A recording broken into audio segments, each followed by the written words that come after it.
So I was supposed to be doing AP work. Yeah, I know APs, I'm smart, kinda, but that's not working out.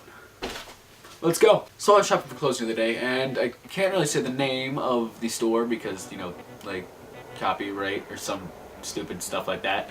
So I'm just gonna, like, it kinda sounds like Schmoles. Let's call it Schmoles. So we're shopping in Schmoles, and you know how, like, in the end of Schmoles, like, when you're checking out, they have those racks and things of books and teddy bears and a bunch of different, like, knickknacks. So I found this book of Aesop fables, like, you know, the fairy tales with, like, animals and stuff that we all heard in our childhood. You have Aesop, letting you know he was a slave in ancient Greece, and then started telling his stories, and then one of the gods didn't like him, or one of the guys didn't like him, and then they're like, yeah, let's kill him. And they threw him off a bridge. Not a bridge, a cliff. Yeah, they threw him off a cliff. So, that happened. But I was going through this book, and it's really f***ed up. Like, okay, I'll just read you a couple. First story is called The Wolf and the Crane. A wolf once got a bone stuck in its throat, so he went to a crane and begged her to pull the long bill down his throat and pull it out. I'll make it worth your while, he added. The crane did as she asked. He got the bone out quite easily. The wolf thanked her warmly and just turned away when she cried, "What about that fee of mine?" "Well, what about it?" snapped the wolf, baring his teeth as he spoke. "You can go about boasting that you once put your head in a wolf's mouth and didn't get it bitten off. What more do you want?" So the moral of that story is, in serving the wicked, expect no reward and be thankful that you escaped injury for your pains. So basically they're saying wolves are assholes. That's kind of what the moral of the stories are right now. Here's just a really stupid story. The Crow and the Swan. The crow was filled with envy on seeing the beautiful white plumage of a swan, and thought it was due to the water in which the swan constantly bathed and swam.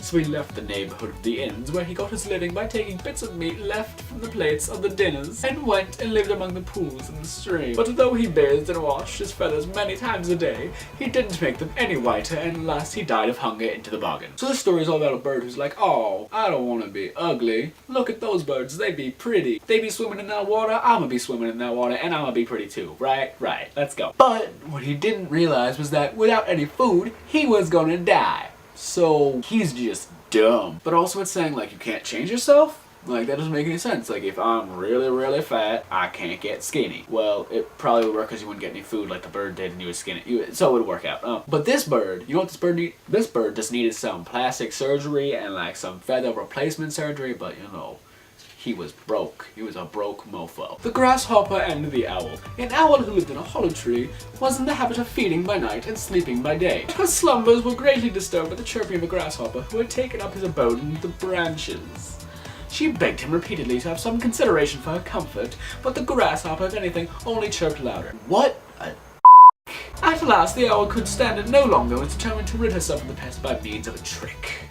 Addressing herself to the grasshopper, she said in the most pleasant manner, "As I cannot sleep for your song, which, believe me, is as sweet as the sound of a harp, I have a mind to taste some nectar, which I was given the other day. Won't you come and join me?" The grasshopper was flattered by the praise of his song, and his mouth too watered at the mention of the delicious drink, so he said he would be delighted. No sooner had he gotten inside the hollow tree where the owl was sitting, than she pounced upon him and ate him up. So this entire book is like, if you don't like your enemies, just eat them. That's the best solution. The final story I'm going to read to you is a story we had to read during an English exam in my school, and it was really screwed up. Just listen for yourself. The Hare and the Pineapple by Daniel Pinkwater. In olden times, the animals of the forest could speak English just like you and me. One day, a pineapple challenged a hare to a race. I forgot to mention, fruits and vegetables are able to speak too. That actually says that in the story. Just, let's keep going. A hare is like a rabbit, only skinnier and faster. This particular hare was known to be the fastest animal in the forest. You, a pineapple, have the nerve to challenge me, a hare, to a race. The hare asked the pineapple, "This must be some sort of joke." "Nah," said the pineapple, "I want to race you. 26 miles and may the best animal win." "You aren't even an animal," the hare said. "You're a tropical fruit." "Well, you know what I mean," the pineapple said. The animals of the forest thought it was very strange that a tropical fruit wanted to race a very fast animal. "The pineapple has some trick up its sleeve," the moose said. "Pineapples don't have sleeves." the owl said. Well, you know what I mean, the moose said.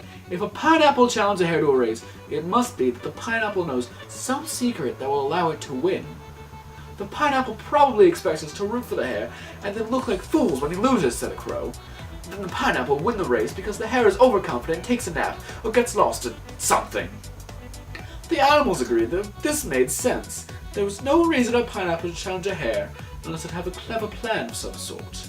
So the animals, wanting to take a winner, all cheered the pineapple. When the race began, the hare sprinted forward and was out of sight in less than a minute. The pineapple just sat there, never moving an inch. The animals crowded around, watching to see how the pineapple was going to cleverly beat the hare. 2 hours later, when the hare crossed the finish line, the pineapple was still sitting. It hadn't moved an inch. The animals ate the pineapple. Moral of the story, pineapples don't have sleeves. What? So comment in the box below the weirdest fairy tale that you have ever heard, and like, subscribe if you enjoyed the video. Peace!